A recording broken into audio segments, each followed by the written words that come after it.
Praise the lord. దేవుని పరిశుద్ధమైన నామమునకు మహిమ కలుగును గాక. ప్రభు నామమున మీ అందరికీ హృదయపూర్వక వందనాలు. ఈ ఉదయకాలము దేవుని వాక్యాన్ని విందాం. యెహోషువ గ్రంథము 1వ అధ్యాయము 3వ వచనము. నేను మోషేతో చెప్పినట్లు మీరు అడుగుపెట్టు ప్రతి స్థలమును మీకిచ్చుచున్నాను. ప్రేమిన వల్లరా, ఇక్కడ దేవాది దేవుడు మరి మోషేకి కానీ ఇశ్రాయేలు ప్రజలతో కానీ మరి ఎన్నో వాగ్దానాలు చేసి ఉన్నాడు. ఆయన మోషే మరణించి ఉన్నాడు. మరి కావున యెహోషువను దేవుడు ఎన్నుకొని తన ప్రజలను నడిపించే బాధ్యత వారికి యెహోషువకు అప్పగించి ఉన్నాడండి. కావున యెహోషువతో చెప్తున్న మాట ఏంటంటే, మీరు అడుగుపెట్టే ప్రతి స్థలాన్ని మీకు ఇచ్చుచున్నాను అని.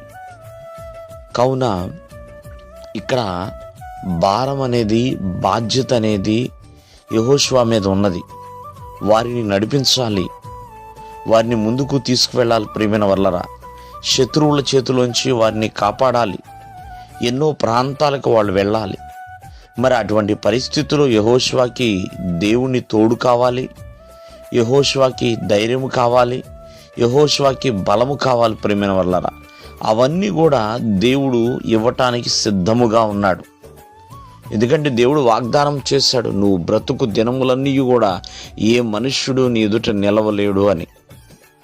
కావున ఇశ్రాయేలు ప్రజలకు కూడా దేవుడు వాగ్దానం ఇస్తున్నాడు, మీరు అడుగు పెట్టే ప్రతి స్థలాన్ని మీకు ఇస్తున్నాను అని.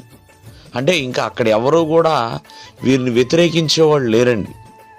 వీరు ఏ ప్రాంతంకు వెళితే ఆ ప్రాంతాన్ని వీళ్ళు స్వాధీనపరుచుకుంటారు.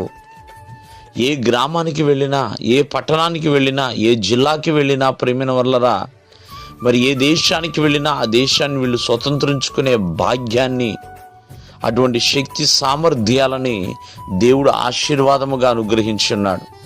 కావున ఆ దేవాది దేవునికి లోబడాలి, ఆయన మాట వినాలి, ఆయన ఎదుట విధేయత చూపించాలండి. ఎప్పుడైతే మనం దేవునికి వ్యతిరేకంగా మారిపోతామో మనం పొందుకోవాల్సిన వాగ్దానాలు కూడా ప్రియమైన వల్లరా మనకు వేరుగా ఉండిపోతాయండి. ఇశ్రాయేలు జనాంగము దేవునికి వ్యతిరేకంగా మారిపోయి ఉన్నారు. అందుకనే వాళ్ళు కనానులో ప్రవేశించలేకపోయారు.